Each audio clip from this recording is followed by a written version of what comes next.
یسألونک عن الروح قل الروح من امر ربی۔ کتاب الروح، روح کا انسائکلوپیڈیا۔ تالیف امام ابن قیم رحمہ اللہ۔ ترجمہ مولانا عبدالمجید صدیقی۔ انسانی روح کے بارے میں قرآن میں نفس کا لفظ استعمال کیا گیا ہے۔ ارشاد باری تعالیٰ ہے، یا ایتھا النفس المطمئنہ، اے اطمینان والی روح، ولا اقسم بالنفس اللوامہ، قابل ملامت روح کی قسم، ان النفس لامارۃ بالسوء، روح تو برائی کی طرف کھینچتی ہے، خرجوا انفسکم، اپنی روحیں نکالو، ونفس وما سواہا، روح اور روح کو ٹھیک کرنے والے کی قسم، کل نفس ذائقۃ الموت، ہر روح کو موت کا مزہ چکھنا ہے۔ روح انسانی کے لیے حدیث میں لفظ نفس بھی آیا ہے، اور لفظ روح بھی بہرحال روح کا اللہ کے امر سے ہونا، اس کی قدامت وغیرہ مخلوقیت پر دلالت نہیں کرتا۔ اللہ کی طرف سے روح کی نسبت کی وضاحت۔ اللہ تعالیٰ کی طرف دو طرح کی نسبتیں پائی جاتی ہیں، عوارض و صفات کی نسبت، جیسے علم، قدرت، کلام، سمع و بصر، یہ صفاتی نسبت کہلاتی ہے۔ مطلب یہ کہ علم، کلام، ارادہ، قدرت اور حیات وغیرہ اللہ کی صفتیں ہیں اور غیر مخلوق ہیں، اسی میں چہرہ، ہاتھ وغیرہ بھی داخل ہے۔ دوسری نسبت جواہر و اعیان کی ہے، جو اللہ تعالیٰ سے بالکل مختلف ہیں، جس طرح بیت الناقہ، عبد، رسول اور روح، یہ مخلوق کی خالق کی طرف نسبت ہے اور تشریفی نسبت کہلاتی ہے، جیسے کسی چیز کو بنانے والے کی طرف اس کی عمدگی اور پائیداری ظاہر کرنے کے لیے منسوب کر دیا کرتے ہیں۔ اس نسبت میں منسوب اور منسوب الیہ کی ذاتوں میں مباینت ہوتی ہے۔ مثال کے طور پر بیت اللہ کہہ دیا گیا، اگرچہ اس دنیا میں ہر گھر اللہ ہی کا ہے، یا اللہ کی اونٹنی کہہ دیا گیا، جبکہ ہر اونٹنی اللہ ہی کی ہے۔ یہ نسبت اللہ کی محبت کو اور منسوب کے شرف و احترام کو چاہتی ہے، برخلاف اس کے اللہ کی ربوبیت کی طرف عام نسبت خلق و ایجاد کو چاہتی ہے۔ اس لیے عام نسبت ایجاد کو اور خاص نسبت اختیار اور پسندیدگی کو چاہتی ہے، اور جسے اللہ چاہتا ہے پیدا کرتا ہے اور اپنی مخلوق میں سے جسے چاہتا ہے چن لیتا ہے۔ ارشاد باری تعالیٰ ہے، وَرَبُّكَ يَخْلُقُ مَا يَشَاءُ وَيَخْتَارُ، آپ کا رب جسے چاہتا ہے پیدا کرتا ہے اور چن لیتا ہے۔ اللہ تعالیٰ کی طرف روح کی نسبت کس قسم کی ہے؟ اللہ تعالیٰ کی طرف روح کی نسبت خاص اور جوہری نسبت ہے، عام اور عرضی نہیں۔ اس نقطے کو یاد رکھیے، انشاءاللہ بہت سی گمراہیوں سے لوگ جن میں پھنس گئے ہیں بچ جائیں گے۔ ایک اور شبہ کا جواب، اگر کہا جائے کہ وَنَفَخْتُ فِيهِ مِن رُوحِي، اور میں نے اس میں اپنی روح پھونکی، اس میں اللہ تعالیٰ نے روح پھونکنے کی نسبت اپنی طرف کی ہے، جس طرح خلقت بیدی، میں نے اپنے ہاتھ سے پیدا کیا، میں پیدا کرنے کی نسبت اپنی طرف ہے۔ اس لیے ایک مستند حدیث میں ان دونوں میں فرق کیا گیا ہے کہ لوگ حضرت آدم علیہ السلام کے پاس آ کر کہیں گے کہ آپ انسانوں کے باپ آدم ہیں، آپ کو اللہ نے اپنے ہاتھ سے پیدا کیا، آپ کے جسم میں اپنی روح پھونکی، آپ کو اپنے فرشتوں سے سجدہ کرایا اور آپ کو تمام چیزوں کے نام سکھائے۔ اس حدیث میں حضرت آدم علیہ السلام کی 4 خصوصیات بیان فرما دیں۔ اگر فرشتے نے روح پھونکی ہوتی تو پھر یہ خصوصیت باقی نہیں رہتی، اور آپ بھی حضرت مسیح علیہ السلام بلکہ تمام قسم کے انسانوں کی طرح ہوتے، کیونکہ ان میں فرشتے نے روح پھونکی۔ تو اس کا جواب یہ ہے کہ اس مقام کی وجہ سے ایک فرقہ قدامت روح کا ماننے والا ہے اور ایک فرقہ نے سکوت اختیار کیا۔ دونوں قرآن پاک کی مراد سمجھنے سے قاصر رہے، جبکہ اللہ تعالیٰ کی طرف یہ نسبت تشریفی ہے، اور نفخہ کی نسبت حکم والی نسبت ہے۔ جیسے بادشاہ کہے میں نے محل بنایا، اللہ تعالیٰ نے ایک جگہ حضرت مریم علیہ السلام کے بارے میں فرمایا کہ ہم نے اپنی روح ان میں پھونکی، یعنی فرشتے کو روح پھونکنے کا حکم دیا۔ دوسری جگہ ارشاد باری تعالیٰ ہے کہ ان کی طرف فرشتہ بھیجا اور اس نے روح پھونکی، مطلب یہ کہ فرشتے نے ہمارے حکم سے روح پھونکی۔ حضرت عیسیٰ علیہ السلام کو روح اللہ کیوں کہا جاتا ہے؟ جب یہ فیصلہ ہو چکا کہ روح پھونکنے والا فرشتہ ہے تو پھر حضرت عیسیٰ علیہ السلام کو روح اللہ کیوں کہا جاتا ہے؟ اور کیا حضرت آدم علیہ السلام میں بھی فرشتے ہی نے روح پھونکی یا براہ راست اللہ تعالیٰ نے؟ اس کا جواب یہ ہے کہ اللہ نے عیسیٰ علیہ السلام کی روح کو اپنی طرف منسوب فرمایا ہے۔ پتہ چلا کہ اس میں اہمیت و شرف ہے، مطلب یہ ہے کہ اللہ تعالیٰ نے تمام روحوں میں سے حضرت عیسیٰ علیہ السلام کی روح خاص طور سے منتخب کی ہے اور فرشتے کے اختیار میں نہیں چھوڑی۔ اس لیے یہ روح بمنزلہ باپ کے ہے، کیونکہ باپ حمل کا سبب بنتا ہے اور یہ روح بھی حمل کا سبب بنی۔ اللہ نے حضرت آدم علیہ السلام کی روح کو بھی اپنی طرف منسوب فرمایا ہے۔ معلوم ہوا کہ اس میں اہمیت و شرف حضرت آدم علیہ السلام نہ تو عیسیٰ علیہ السلام کی طرح صرف ماں سے پیدا ہوئے اور نہ دوسرے انسانوں کی طرح ماں اور باپ سے، بلکہ بن ماں باپ کے پیدا ہوئے اور عام اولاد آدم علیہ السلام کی طرح فرشتے نے ان میں روح نہیں پھونکی، ورنہ آدم کی خصوصیت باقی نہیں رہتی، بلکہ اللہ نے ان کی مٹی میں روح پھونکی۔ اس پر دلیل قائم ہے۔ رہا یہ سوال کہ اللہ نے براہ راست روح پھونکی، ان میں سے ہر ایک دعویٰ دلیل کا محتاج ہے۔ ہاتھ سے پیدا کرنے اور روح پھونکنے میں فرق۔ ہاتھ سے پیدا کرنے اور روح پھونکنے میں فرق یہ ہے کہ ہاتھ غیر مخلوق اور روح مخلوق ہے، اور پیدا کرنا اللہ کا کام ہے، اور روح پھونکنا کیا اللہ کے ان کاموں میں سے ہے جو اس کے ساتھ قائم ہیں یا ایک مفعول ہے؟ ان مفعولات میں سے جو اللہ تعالیٰ کے ساتھ قائم نہیں بلکہ اس سے بالکل علیحدہ ہیں، اس کے لیے دلیل کی ضرورت نہیں۔ اس کے برخلاف حضرت مریم علیہ السلام اللہ کا ایک مفعول ہے، اور اللہ نے اپنی طرف منسوب اس لیے فرمایا کہ اس کے حکم سے مکمل ہوا۔ بہرحال حضرت آدم علیہ السلام خواہ اللہ کا فعل ہو یا مفعول، ہر حال میں روح منفوخ مخلوق وغیرہ قدیم ہے، اور یہی مخلوق روح اور روح آدم کا مادہ ہے۔ اس لیے ان کی روح بھی بدرجہ اولیٰ حادث و مخلوق ہوگی اور ہے۔ 18واں حصہ، روحیں پہلے پیدا ہوئیں یا جسم؟ روحیں پہلے پیدا ہوئیں یا جسم، اس کے جواب میں شیخ الاسلام نے دو مشہور اقوال نقل کیے ہیں۔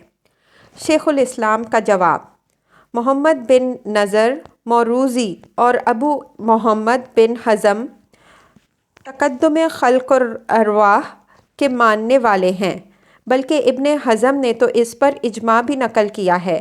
اب ہم دونوں فرقوں کی دلیلیں بیان کر کے درست مسئلہ بیان کرتے ہیں۔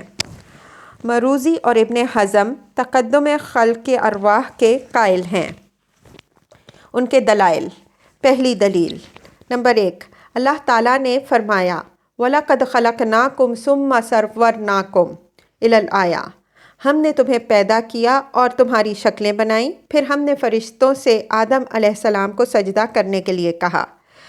کہتے ہیں ثم ترتیب و تاخیر کے لیے استعمال ہوتا ہے۔ معلوم ہوا کہ خلق سجدہ آدم پر مقدم ہے، اور یہ یقینی طور پر معلوم ہے کہ بدن بعد میں پیدا ہوتے ہیں۔ پتہ چلا کہ خلق سے خلق ارواح مراد ہے۔ دوسری دلیل، ارشاد باری تعالیٰ ہے وَإِذْ أَخَذَ رَبُّكَ مِن بَنِي آدَمَ الآیہ، اور جب تمہارے رب نے آدم علیہ السلام کی پیٹھ سے ان کی اولاد نکالی اور اس پر ان کو گواہ بنایا کہ کیا میں تمہارا رب نہیں ہوں؟ سب نے کہا کیوں نہیں؟ صاف ظاہر ہے کہ یہ اقرار روحوں سے لیا گیا تھا، کیونکہ اس وقت جسم نہیں تھے۔ حضرت عمر رضی اللہ عنہ سے اس آیت کے بارے میں پوچھا گیا، فرمایا میں نے سنا